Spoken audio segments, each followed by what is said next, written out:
পুৰা ভাল ইলেকশন লাগিছে নে নাই লাগিছে ঠিক আছে মোৰ লগত একেলগে ক'ব भारत माता की जय भारत माता की जय नरेंद्र मोदी जय नरेंद्र मोदी जय बीजेपी जिंदाबाद एजीपी जिंदाबाद बहुत बहुत धन्यवाद बिहु फांक्शन हल ने ना एबार हल ना आरु आछे केতিয়া अच्छा इयातो हबो नेকি बिहु फांक्शन आमार आजिर सभात उपस्थित हाजो समष्टिर विधायिका सुमन हरिप्रिया डांगरिया भारतीय जनता युव मोर्चार सभापति राकेश दास डांगरिया बहिल तेतिया पिछर পৰা দেখা পাব নহলে দেখা নাপায় उत्तर कामरूप जिला भारतीय जनता पार्टीर सभापति भास्कर कलिता डांगरिया प्रदीप दास डांगरिया बलेन राजबंशी डांगरिया मीनाराम भराली डांगरिया बलेन बर्मन डांगरिया आशिक चौधुरी डांगरिया आरो आमार हिंगिमारी ददरा पचरिया आरो लाचितगढ़ अंचलर राइज आई मातृসকল আৰু যুৱক যুৱতী বন্ধু বান্ধৱীসকল পোন প্ৰথমে মই সকলোকে বহাগ বিহুৰ শুভেচ্ছা জনাইছো আৰু এই বছৰটো যাতে আমাৰ সকলোৰে পৰিয়াললৈ সুখ শান্তি আৰু সমৃদ্ধি আহে तार बाबे भगवानर ऊचरत प्रार्थना करिছো আজি रातिपुआ मैं जुआकाली मैं दिल्लीत आसिलो आमार बडुफा उपेन्द्रनाथ ब्रह्मर एटा प्रतिमूर्ति जुआकाली दिल्लीत उद्बोधन होइसिले रातिपुआ 5टा बजाते दिल्लीर পৰা আহি মই ৰাতিপুৱা ধুবুৰী গোলকগঞ্জ অভয়াপুৰী শুৱালকুছি আৰু এতিয়া শিঙিমাৰী মোৰ চতুৰ্থখন সভা আজি এই চলিকেইটাই কথা নাপাতবি দে একো নাই দে চলিকেইটা মনে মনে থাক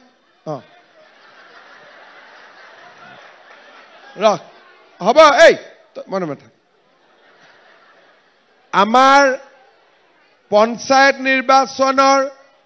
एटा पर्याय আজি 2 तारिखे अनुष्ठित होइसे उजनी अखम बराक उपत्यका आरु उत्तर अखमत मध्य अखम नामनी अखम এই অঞ্চলটোত आमार অহা 7 तारिखे पंचायतर निर्वाचन अनुष्ठित हब এই पंचायत इलेक्शन तो किहर बाबे गुरुत्वपूर्ण 5 बछৰৰ मुरे मुरे पंचायतर इलेक्शन आहे आरो 5 बछৰৰ मुरे मुरे नतुन नतुन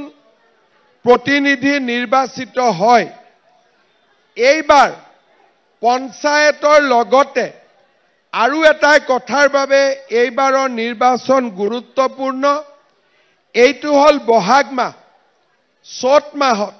तार माने एइ बछरतेই অসম বিধানসভাৰো निर्वाचन अनुष्ठित हब तार माने एइ बहाग आरु चतर মাজত आमी दुटा डाঙৰ इलेक्शनत भोट दिम সেইবাবে आमी সকলো কথা বুজি সকলো কথা চিন্তা কৰি আকৌ এবাৰ 2026 সনত বিজেপি সৰকাৰখন শাসনলৈ যাতে উভতাই আনিব পাৰো তাৰ বাবে এতিয়াৰ পৰাই আমি সাবধান হব লাগিব এতিয়া যেতিয়া মানুহে বিজেপিক ভোট দিব তেতিয়া পিছৰ ইলেকশ্যনতো সিম্বলটো বিজেপি থাকিব এতিয়া যদি আমি কৰবাত খিচিৰ মিচিৰ ভোট দি দিও আমাৰ মন বিলাকো পিছলৈকে খেলিমেলি হৈ যাব আপোনালোকে জানে যে এইবাৰ আমাৰ জালুকবাৰী সমষ্টিটো পৰিৱৰ্তন হৈছে আগৰ জালুকবাৰীত ইমান চিন্তা কৰিবলগীয়া নাথাকে আমাৰ ইলেকশ্যন বিলাকো সহজে হয় যদি আপোনালোকৰ মনত আছে 96 চনত পুৰণা জালুকবাৰীত মই 12000 ভোটত হাৰিছিলো 2001 চনত 12000 ভোটত মই জিকিছিলো 2006 চনত মই 45000 ভোটত জিকিছিলো আৰু তেনেকে গৈ 2021 চনত 1,03,000 ভোটত আমি জালুকবাৰীৰ পৰা বিজয়ী হৈছিলো তাৰ মানে 12000 নিগেটিভ 12000 হাৰাৰ পৰা আমি 25 বছৰত গৈ 1 লাখ ইলেকশ্যনত 1 লাখতকৈ বেছি ভোটত আমি জালুকবাৰীৰ পৰা বিজয়ী হৈছিলো ইলেকশ্যনৰ পিছত জালুকবাৰী সমষ্টিটো আমাৰ 3 ভাগত বিভক্ত হল লাচিতগড় দদৰা পছৰিয়া শিঙিমাৰী গন্ম বংশৰ পূব পশ্চিম মধ্য শুৱালকুছি এই অংশটো হাজো শুৱালকুছি সমষ্টিলৈ গল ৰংমহলৰ পৰা ৰুদ্ৰেশ্বৰৰ পৰা হৰাইঘাট বেজেৰা মান্দাকাটা আগদলা কমলপুৰলৈ গল আৰু পাণ্ডু কামাখ্যা আমাৰ জালুকবাৰী নতুন সমষ্টিলৈ গল এতিয়া নতুন সমষ্টিত আমাৰ মানুহৰ আমাৰ ৰাইজৰ দায়িত্ব কেনেকুৱা যদি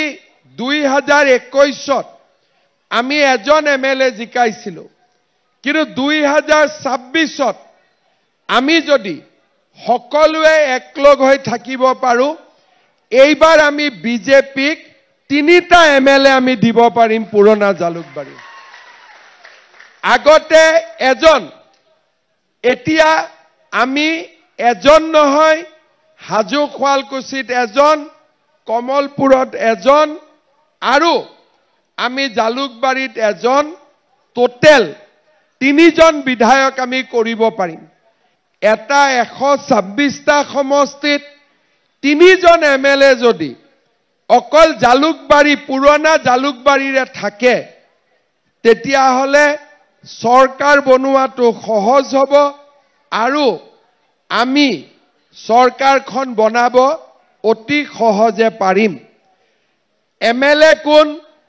হেতুক লৈ ইমান চিন্তা কৰি লাভ নাই কাৰণ মই যেহেতু আছুৱেই এমএলএ যদি পাছলৈকে কৰে পাছৰ পৰা দহৰ কামখিনি মই কৰি আপোনালোকক দি দিম সেই কাৰণে আপোনালোকে এইটো চিন্তা কৰিব নালাগে যে মই এমএলএ নহলে কাম নহব নেকি সেইটো লৈ আমাৰ চিন্তা নাই কাৰণ এমএলএ আৰু মুখ্যমন্ত্ৰী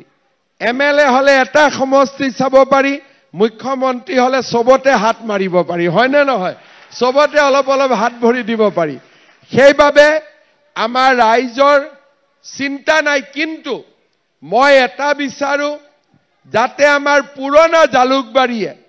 এইবাৰ 3টা এমএলএ বনাব পাৰে হাজো শুৱালকুছিত এজন কমলপুৰত এজন জালুকবাৰীত এজন আগতে আমি এজন বনাইছিলো এতিয়া আমি এজনক 3জন বনাই দিম গতিকে 3জন এমএলএ যেতিয়া আমাৰ থাকিব আমাৰ সমষ্টিটোত পুৰণা সমষ্টিটোত আমি আৰু বেছি কাম কৰিবলৈ সক্ষম হ'ম আমাৰ জালুকবাৰী সমষ্টিত যেতিয়া 1996 চনত মই যেতিয়া জালুকবাৰীত আহিছিলো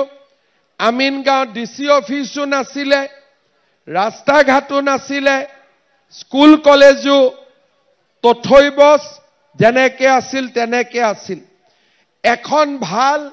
হস্পিটালো নাছিল, মথাউৰিও নাছিলে। আমাৰ সমষ্টিটো যিটো অৱস্থাত আছিল তাৰ পৰা আজি কিমান পৰিৱৰ্তন হ'ল তাক আমি প্ৰতিটো দিনে অনুভৱ কৰিব পাৰোঁ। এটা সমষ্টিত প্ৰথমতে এখন শৰাইঘাটৰ দলং আছিল, দ্বিতীয়খন শৰাইঘাটৰ দলং হ'ল, গুৱাহাটী উত্তৰ গুৱাহাটীৰ মাজত দলং হ'ল, আমাৰ শুৱালকুছি পলাশবাৰীৰ মাজতো দলং হ'ল। অলপ আগতে মই শুৱালকুছিত আছিলোঁ, তাতে মই কৈছোঁ ডিচেম্বৰত যেতিয়া গুৱাহাটী উত্তৰ গুৱাহাটীৰ দলং হৈ যাব, আমিনগাঁও, ৰংমহল, বেজেৰাৰ মাটিৰ দাম গুৱাহাটীৰ পাণবজাৰ ফাঁচী বজাৰতকৈও বেছি হ'ব। আৰু যেতিয়া পলাশবাৰী শুৱালকুছিৰ দলং হৈ যাব, শুৱালকুছি, হাজো, ৰামদিয়া, আমাৰ দদৰা, পছৰীয়া, শিঙিমাৰী মাটিৰ দাম পাণবজাৰ ফাঁচী বজাৰতকৈ বেছি হ'ব। আজি মোৰ পৰা আপোনালোকে লিখি থৈ দিয়ক। মাত্ৰ 10 বছৰত পুৰণা গুৱাহাটীখনৰ জাগাত গোটেই গুৱাহাটী এইফাললৈকে উঠি আহিব। লাহে লাহে নতুন নতুন আঁচনি, এতিয়া আমাৰ নতুন নেশ্যনেল হাইৱে বৰপেটালৈকে, ইয়াৰ মাজেদি মথাউৰি, দলং আৰু college, university, AIIMS, forensic science, ক'তো ইমান ডেভেলপমেণ্ট ক'তোৱে আজিলৈকে হোৱা নাই। মই 2001 চনত আহোঁতে যি মাটিৰ দাম আমিনগাঁৱত 1 লাখ টকা আছিল, আজি 1 কোটি টকা দিলেও আমিনগাঁৱত মাটি বিচাৰি পাবলগীয়া নোৱাৰে। ইমান পৰিৱৰ্তন হ'ল। আৰু তাৰ লগে লগে মানুহৰ জীৱনলৈও পৰিৱৰ্তন হ'ল। হাজাৰ হাজাৰ ল'ৰাই কৰ্মসংস্থাপন পালে, ৰাস্তা ঘাট হ'ল, আৰু আমাৰ সমাজখন বহু দূৰ আগবাঢ়ি গ'ল। গাঁৱত, যি গাঁৱত এটা নামঘৰ নাছিলে, সৰু মন্দিৰ নাছিলে, এতিয়া তাত প্ৰকাণ্ড নামঘৰ হ'ল, প্ৰকাণ্ড মন্দিৰ হ'ল, মছজিদ হ'ল। সকলো ফালে আমাৰ সমষ্টিটো আগবাঢ়ি গ'ল। আমিনগাঁৱত DC অফিচ হ'ল। এতিয়া আমিনগাঁৱত যিটো ষ্টেডিয়াম হৈ আছে, গুৱাহাটীৰ সৰু সজাই ষ্টেডিয়ামতকৈ এই ষ্টেডিয়ামটো বেছি ডাঙৰ ষ্টেডিয়াম হ'ব। ইয়াতেই খেলা ধূলা গোটেইবোৰ হ'ব। ৰিং ৰোড হ'ব। ৰিং ৰোড হোৱাৰ লগে লগে আমি ইয়াৰ পৰা গৈ নাৰেংগী, কুৰুৱাদী দলঙেদি আকৌ ঘূৰি আমি ইয়ালৈকে আহিব পাৰিম। আগতে যি কথা আমি চিন্তাও নকৰিছিলোঁ, সেই কাম আমি কৰিব পাৰিম। কেইদিনমান আগতে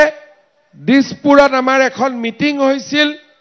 শিঙিমাৰী মাটি এডোখৰ দেখুৱাই কিবা প্ৰেজেণ্টেশ্যন কৰি আছিলে। মোক কৈ আছে একেবাৰে ওচৰ, একেবাৰে ওচৰ। বোলে কেনেকৈ ওচৰ হয়? তেতিয়া তেওঁ মোক বুজাই আছিলে যে এই মাটিখিনি শুৱালকুছি আৰু পলাশবাৰীৰ দলং হৈ গ'লে এয়াৰপৰ্টৰ পৰা 8 মিনিটত আমি শিঙিমাৰীত আহি হাজিৰ হ'ব পাৰিম। মাত্ৰ 8 মিনিটত। গতিকে আপোনালোকে চিন্তা কৰক, দিছপুৰৰ পৰা 8 মিনিটত এয়াৰপৰ্টত যাব নোৱাৰি, কিন্তু শিঙিমাৰীৰ পৰা 8 মিনিটত এইমছো যাব পাৰি, 8 মিনিটত DC অফিচো যাব পাৰি, 8 মিনিটত এয়াৰপৰ্টো যাব পাৰি। গতিকে আপোনালোকে চিন্তা কৰক, আমাৰ এই অঞ্চলটোৰ ভৱিষ্যত কিমান আগলৈ আছে, আমি কিমান আগুৱাই যাম। আৰু অকল যে জালুকবাৰীত হৈছে এনেকুৱা নহয়। যোৱা 4টা বছৰত অসমত বন্দুক নোহোৱা হ'ল, বোমা বিস্ফোৰণ নোহোৱা হ'ল, আন্দোলন নোহোৱা হ'ল। আজি আমাৰ ৰাজ্যৰ চাৰিওফালে এটা শান্তিৰ পৰিৱেশ, আন্দোলন বৰ্জিত পৰিৱেশ। কংগ্ৰেছৰ দিনত লুঙি আছিলে, ধুতি আছিলে, সূতা আছিলে, কম্বল আছিলে। এতিয়া অৰুণোদয় আছে, নিযুত মইনা আছে। জুন মাহত মহিলাসকলে 10,000 টকাও পাই যাব। তাৰ মানে তাৰ মানে য'ত এদিন লুঙি আছিলে, সূতা আছিলে, ধুতি আছিলে, আঠুৱা আছিলে, কম্বল আছিলে, এতিয়া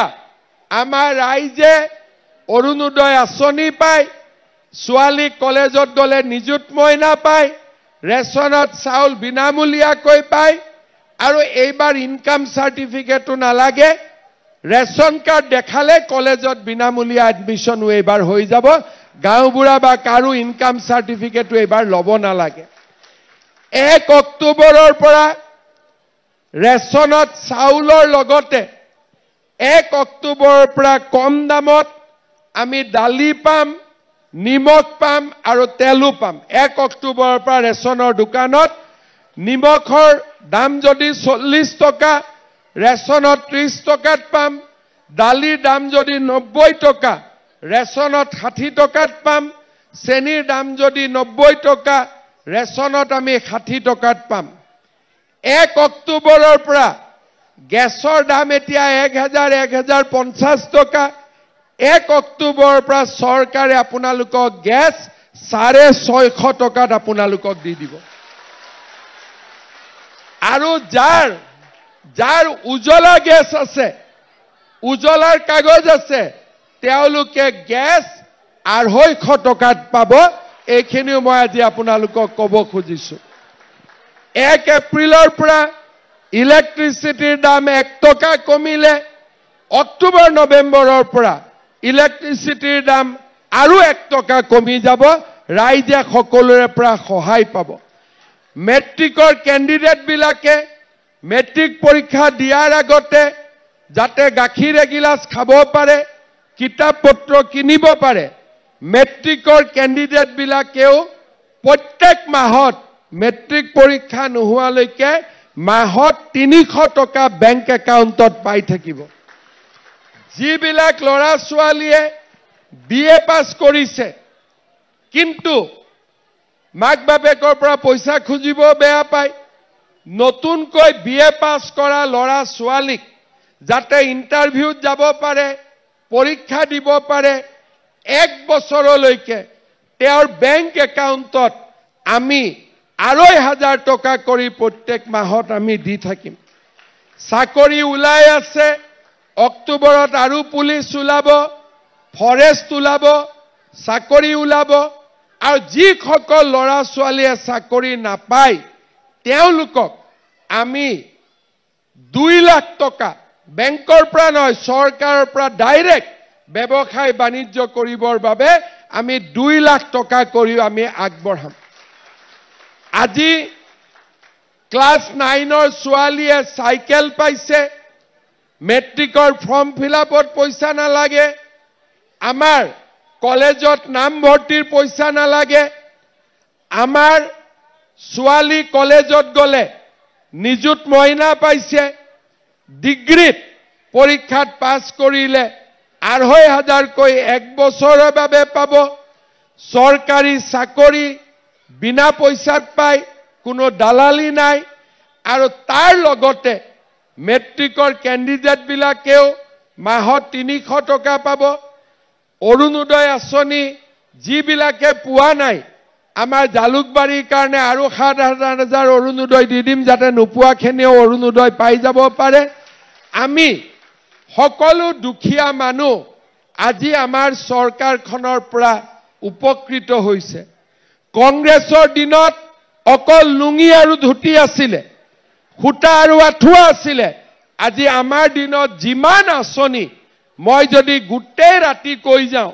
প্ৰণাম আঁচনিৰ পৰা আৰম্ভ কৰি, পিতৃ মাতৃ বন্দনা ছুটিৰ পৰা আৰম্ভ কৰি, আমাৰ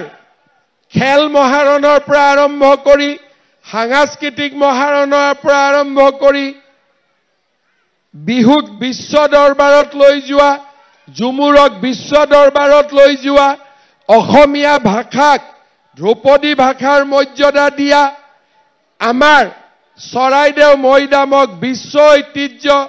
আলাবৈ ৰণৰ স্মৃতি,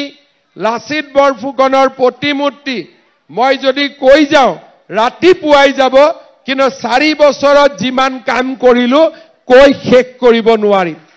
শ্ৰদ্ধাৰ ৰাইজ, আপোনালোকে মোক যি মনত চিন্তা কৰি অসমৰ মুখ্যমন্ত্ৰীৰ দায়িত্ব ল'বলৈ আগবঢ়াই দিছিলে, আজি মই যোৱা 4টা বছৰত প্ৰতিটো দিন, প্ৰতিটো পল, প্ৰতিটো মুহূৰ্ত অসমবাসী ৰাইজৰ বাবে, সমষ্টি ৰাইজৰ বাবে কাম কৰিবলৈ চেষ্টা কৰিছো। আজি আপোনালোকে দেখা পাইছে চাৰিওফালে নতুন মথাউৰি বনিছে, দদৰাৰ ওপৰতো মথাউৰি বনিছে, আকৌ মথাউৰিবিলাক পাকা ৰাস্তালৈকেও ৰূপান্তৰ হৈছে। আগতে ক'ত মথাউৰিয়ে নহৈছিল, এতিয়া মথাউৰি হৈছে, আকৌ মথাউৰিৰ ওপৰত পাকা ৰাস্তাও হৈছে। ইমান পৰিৱৰ্তন আমাৰ ৰাজ্যৰ জনজীৱনলৈ কেতিয়াও অহা নাছিলে। বসুন্ধৰা আঁচনি, দুখীয়া মানুহক মাটিৰ পট্টা, নামঘৰলৈ মাটিৰ পট্টা, নামঘৰসমূহলৈ উদাৰ সাহায্য, মই যদি গোটেই ৰাতি কৈ যাওঁ মই শেষ কৰিবগৈ নোৱাৰিম। শ্ৰদ্ধাৰ ৰাইজ, মই এটাই গৌৰৱ অনুভৱ কৰোঁ যে যি আশালৈ দদৰা, পছৰীয়া, শিঙিমাৰী, গণমৌ, বংশৰ, শুৱালকুছিৰ ৰাইজে মোক মুখ্যমন্ত্ৰী পাতিছিল, আজি মই দিছপুৰত গৈ আপোনালোকৰ সন্মান ৰক্ষা কৰিব পাৰিছো, অসমক ভাৰতবৰ্ষৰ এখন শ্ৰেষ্ঠ ৰাজ্যলৈ ৰূপান্তৰ কৰিব পাৰিছো। এতিয়া যদি কৰ্ণাটকত যায়, দিল্লীত যায়, কলিকতাত যায়, যদি টেক্সিটো উঠে, টেক্সিৰ ড্ৰাইভাৰেও অসমক চিনি পায়, ৰিক্সা চালকে অসমক চিনি পায়, ঠেলা চালকেও অসমক চিনি পায়। আমি অসমৰ জীৱনলৈ আমি পৰিৱৰ্তন আনিছো। শ্ৰদ্ধাৰ ৰাইজ, আমাৰ দায়িত্ব যাতে এই উন্নতিৰ ধাৰা অহা 5 বছৰো অব্যাহত থাকে, অহা 10 বছৰো অব্যাহত থাকে, অসমখনত যাতে সকলো সমস্যা শেষ হৈ যায়। এতিয়া প্ৰথমবাৰ অসমত এডভান্টেজ আছাম সামিট হৈছে। আদানী, আম্বানী, জিন্দাল, টাটা, যিবিলাক মানুহে বন্দুকৰ ভয়ত অসমৰ নামো নলৈছিল, তেওঁলোকে আজি অসমত আহি ঘোষণা কৰিছে যে আমি 5 লাখ কোটি টকাৰ ইণ্ডাষ্ট্ৰী আমি অসমত স্থাপন কৰিম। আমি যদি এই ইণ্ডাষ্ট্ৰীবোৰ বঢ়াব পাৰোঁ, আনিব পাৰোঁ, যিমান ল'ৰা ছোৱালী আজি অসমৰ বাহিৰত সিকিউৰিটি গাৰ্ড কৰিবৰ কাৰণে গৈছে, কেৰেলা, তামিলনাডু, কৰ্ণাটকা, বেমাৰ হ'লেও সিহঁতি ঔষধ নাপায়, মৃত্যু হ'লেও মৃত শৰীৰ ঘূৰি নাহে। অসমত উদ্যোগ হ'লে আমি বাহিৰত থকা ল'ৰা ছোৱালী সকলোকে আমি অসমলৈ উভতাই আনিব পাৰিম। শ্ৰদ্ধাৰ ৰাইজ, সেইবাবে এই পঞ্চায়ত নিৰ্বাচনতো আপোনালোকে বিজেপিক ভোট দিব, আৰু আমি যাতে আমাৰ কৰ্মযজ্ঞত আগুৱাই যাব পাৰোঁ তাৰ বাবে আপোনালোকে আশীৰ্বাদ দিব। শ্ৰদ্ধাৰ ৰাইজ, এই দিনকেইটা আমাৰ বাবে অকণমান কষ্টৰে ভৰা। কেইটামান দিন আগতে পেহেলগাম, কাশ্মীৰত পাকিস্তানৰ সন্ত্ৰাসবাদীসকলে আমাৰ নিৰীহ লোকক হত্যা কৰিলে। আমাৰ মনবোৰ বেদনাসিক্ত হৈ আছে। প্ৰধানমন্ত্ৰী মোদী ডাঙৰীয়াই, মই বিশ্বাস কৰোঁ যে এই সন্ত্ৰাসবাদীসকলক বিচাৰি উলিয়াব আৰু চৰম শাস্তি প্ৰদান কৰিব। আমাৰ ভাৰতৰ সেনা বাহিনীৰ জোৱানসকলে যাতে সাহসেৰে এই পাকিস্তানৰ লগত মোকাবিলা কৰিব পাৰে, তাৰ বাবে আমি মন্দিৰ, মছজিদ, নামঘৰত মোদী ডাঙৰীয়াৰ কাৰণে প্ৰাৰ্থনা কৰিম, দোৱা কৰিম, যাতে তেখেতে ভাৰত মাতৃৰ সন্মান ৰক্ষা কৰিব পাৰে। শ্ৰদ্ধাৰ ৰাইজ, আজি আমাৰ বাবে দুখৰ কথা, যেতিয়া 27 জনকৈ নিৰীহ লোকৰ মৃত্যু হৈছে, আমাৰ অসমৰে কিছুমান মানুহে ফেচবুক, ছ'চিয়েল মিডিয়াত পাকিস্তানৰ ফেভাৰত লিখে। পাকিস্তান জিন্দাবাদ লিখে আমি তেওঁলোকক এৰেষ্ট কৰিছো আৰু লগতে মই এইটোও কৈছো যে যদি ভৱিষ্যতে পাকিস্তানৰ সাপোৰ্টত লিখি থাকে সিহঁতৰ ঠেংবিলাকো ভাঙি দিয়া হ'ব যাতে কেতিয়াও ভাৰতৰ নিমখ খাই পাকিস্তানৰ গুণগান গাব নোৱাৰে গুণ গাব লাগে নেকি ভাৰতৰ নিমখ খাই আজি এই মানুহবিলাকৰ কাৰণে আমি সকলো বদনাম হ'বলগীয়া হয় সেইবাবে মোদী ডাঙৰীয়াই পাকিস্তানৰ লগত যুঁজিব আৰু আমি ভাৰতৰ ভিতৰত অসমৰ ভিতৰত থাকি পাকিস্তানৰ দালালি কৰা বিলাকৰ লগত আমি যুঁজিম এইটোৱে হৈছে আমাৰ লক্ষ্য আৰু তেনেকৈ আমি আগবাঢ়ি যাম শ্ৰদ্ধাৰ ৰাইজ এইবাৰ পঞ্চায়ত ইলেকশ্যনত মেম্বাৰত পাৰ্টি নাই তাৰ মানে মেম্বাৰত কাপলেটো উঠিছে চকী মেজু উঠিছে টৰ্চলাইটো উঠিছে চশমাও উঠিছে কিন্তু বিজেপিৰে মানুহ উঠিছে হয়নে নহয় আপোনালোকক মই এটাই অনুৰোধ কৰিম যে মেম্বাৰত ভোট দিওতেও কংগ্ৰেছী বিলাকক ভোট নিদিব আমাৰ বিজেপিৰ ভিতৰতে এজনক ভোট দিব ঠিক কথা কৈছো নে নাই মই কাৰণ এটাও যদি কংগ্ৰেছ জিকে এটা বস্তাত এটাও যদি পচা আলু সোমাই গোটেই বস্তাটোকে পচাই দিব সেই কাৰণে যদিও আমি মেম্বাৰত টিকট দিয়া নাই কিন্তু যোনবিলাক বিজেপি যোনবিলাক আমাৰ লগত সদায় আছে আপোনালোকেতো সকলোকে চিনিয়ে পায় গতিকে মেম্বাৰতো আপোনালোকে আমাৰ মানুহকে ভোট দিব বিজেপিকে ভোট দিব কংগ্ৰেছৰ মানুহবিলাকক যাতে ভোট নিদিয়ে এইকেইটা দিন মই শুৱালকুছিত নাই বুলি ইয়াতে ইলেকশ্যন নুঠু বুলি কবাৰ পৰা টিএমচিও আহিছে কবাৰ পৰা কংগ্ৰেছেও আহিছে কিন্তু তেওঁলোকক মই এটাই কথা কৈছো মই ইয়াতে আছো আগতো আছিলো এতিয়াও আছো ভৱিষ্যতে ইয়াতে আছো সেই কাৰণে এইবিলাক উঠি লাভ নাই ইহঁতৰ গাঁতত ভৰাই দিব লাগে ইলেকশ্যনত এটা ভোটো আপোনালোকে বেলেগ পাৰ্টিক নিদিব মেম্বাৰত বিজেপিৰ মানুহকে দিব আৰু আঞ্চলিক পঞ্চায়ত আৰু জিলা পৰিষদত আপোনালোকে বিজেপিৰ প্ৰাৰ্থীকে ভোট দি জয়যুক্ত কৰিব আমাৰ শুৱালকুছি জিলা পৰিষদত এইবাৰ প্ৰায় 18 জন মানে টিকট খুজিলে এটা কাক দিও সকলো নিজৰ মানুহ গতিকে মই কলো যে 18 জনৰ এজনকো দিব নালাগে আমাৰ মণ্ডলৰ সভাপতি ধীৰাজ মহন্তকে দি দিয়ক ধীৰাজ মহন্তই নিজে টিকেট খোজা নাছিল কিন্তু 18-19 জনৰ এজনক দিলে 17 জনে বেয়া পাব সেই কাৰণে মই ধীৰাজ মহন্তক কলো যে সব বাদ দিয়ক তয়ে উঠি যা আৰু তেতিয়া বেলেগৰ কথা নহব ধীৰাজ মহন্ত আছে গতিকে ধীৰাজ মহন্তই নিজে ইলেকশ্যনত উঠা নাছিলে মোৰ কথা মতেহে ইলেকশ্যনত উঠিছে গতিকে সকলোৱে ভোটটো দিব নে নিদিব সকলোৱে আশীৰ্বাদ কৰক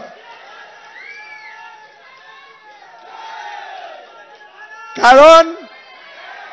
ধীৰাজ মহন্তই টিকেট খুজাই নাছিল 18 জনক বুজাবুজি কৰি দিলে ই টিকট নাপালেহেঁতেন কিন্তু ময়ো বাহিৰত আছিলো বুজাবুজি কৰাৰ মোৰ সময় নাই গতিকে মই শৰ্টকাট কৰি দিলো যে গোটেইকেইটাক বাদ দে ইয়াক উঠাই দে সেইকাৰণে এতিয়া কৈ ই কম ভোট পালে মোৰ বদনাম হ'ব সবে দিব না নাই বিপুল ভোটত কামৰ কাৰণে চিন্তা কৰিব নালাগে ধীৰাজ মহন্তই 5, 6, 7, 8 যিখিনি পাৰে কৰিব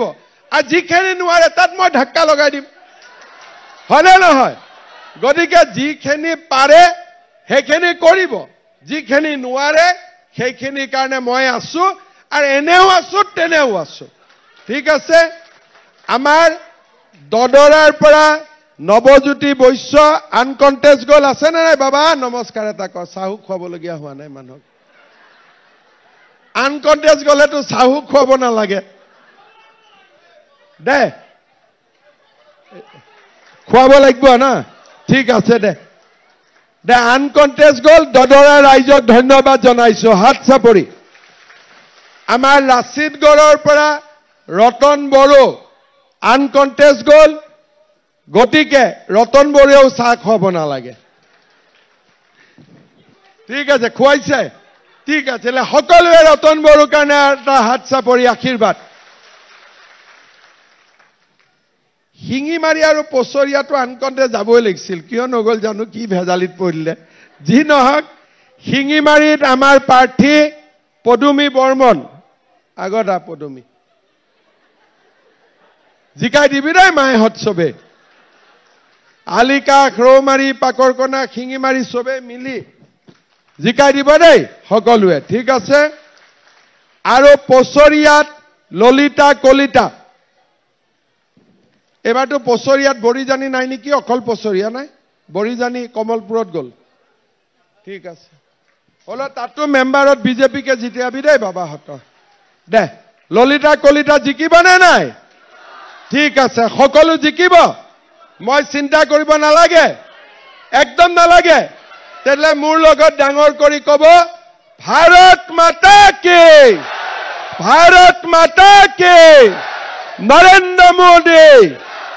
নৰেন্দ্ৰ মোদী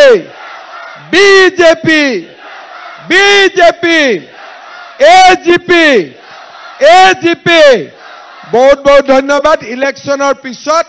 10,000 টকাটো বিলাবৰ কাৰণে মই জুন মাহত আহি যাম ঠিক আছে জুন মাহত দি থৈ যাম বহুত বহুত ধন্যবাদ জয় হিন্দ